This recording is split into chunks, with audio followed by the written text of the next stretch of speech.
নির্বাচন ছিল, সেই নির্বাচনেও কিন্তু আমাদের প্রিয় নেত্রী দেশনেত্রী বেগম খালেদা জিয়া তিনটি আসনে নির্বাচন করেছিলেন। উনি কিন্তু তিনটি আসনে জয়ী হয়েছিলেন।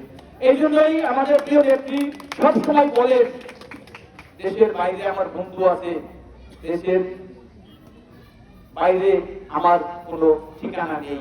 এদেশের 18 কোটি মানুষ আমার ঠিকানা, এদেশের 18 কোটি মানুষ আমার পরিবার।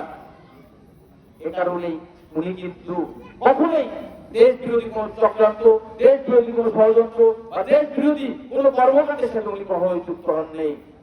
ওনার সারা জীবনের কর্মকাণ্ডে উনি কিন্তু সবসময় দেশের স্বার্থ, দেশের মানুষের স্বার্থ রেখেছেন। বন্ধুরা আমার, দেশ নেত্রী বেগম খালেদা জিয়া যদি চাইতেন, উনি কিন্তু বিগত যে সরকার, সে সরকার কিন্তু লাগিয়ে দিয়েছিলেন ওনার সন্তান নিয়ে, ওনার আত্মীয়জন নিয়ে বিদেশে ভালোভাবে থাকার জন্য ওনাকে অনেকবার অফার করেছিলেন।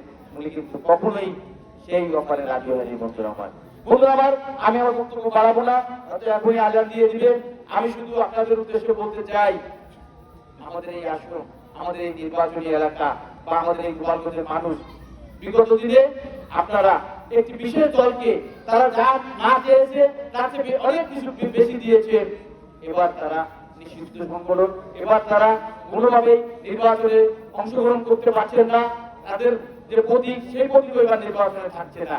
এজন্যই কিন্তু আপনাদের একটা সুযোগ এসেছে, আগামী 13 জাতীয় সংসদ নির্বাচনে দেশনেত্রী বেগম খালেদা জিয়া এবং আমাদের প্রিয় নেতা যারা তারেক রহমানের প্রার্থীকে ধানের শীষে ভোট দিয়ে জয়যুক্ত করার জন্য। বন্ধুরা আমার, আমাদের এই নির্বাচনী আসন গোপালগঞ্জ এক, এটি কিন্তু বাংলাদেশের আরো 300টি আসনের বাইরে না। কিন্তু এ কারণেই বাংলাদেশের অন্যান্য আসন থেকে বিএনপি জয়ী হলো, ধানের শীষের প্রতীক নিয়ে বিএনপি জয়ী হওয়ার পরে সরকার গঠন করলো, কিন্তু আমরা এখান থেকে এমপি নির্বাচিত হতে পারলাম না।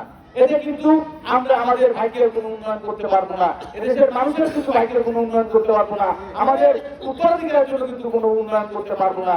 এই জন্যই আমাদের নিজেদের কথা চিন্তা করে, আমাদের এলাকার উন্নয়নের কথা চিন্তা করে, আমাদের আত্মীয়স্বজনের কথা চিন্তা করে, আমাদের ছেলে মেয়েদের কথা চিন্তা করে আসুন আমরা আগামী ফেব্রুয়ারিতে যে নির্বাচন অনুষ্ঠিত হবে, সেই নির্বাচনে আমাদের প্রিয় নেত্রী দেশনেত্রী বেগম খালেদা জিয়া এবং আমাদের প্রিয় নেতা যারা তারেক রহমানের মনোনীত প্রার্থীকে ধানের শীষে ভোট দিয়ে জয়যুক্ত করি। এটাই হোক আজকে আমাদের শপথ। বন্ধুরা আমার,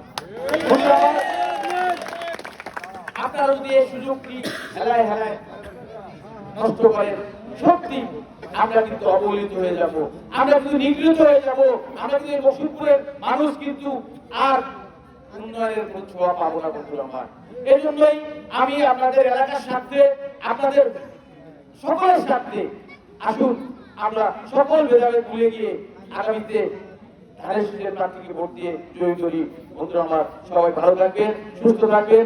আল্লাহ হাফেজ। বাংলাদেশ জিন্দাবাদ। শহীদ রাষ্ট্রপতি জিয়াউর রহমান অমর হোক। দেশনেত্রী বেগম খালেদা জিয়া নেতৃত্বে হোক। আগামী বাংলাদেশ বিএনপির ভারপ্রাপ্ত চেয়ারম্যান জনাব তারেক রহমান জিন্দাবাদ, জিন্দাবাদ, জিন্দাবাদ। ধন্যবাদ সবাই।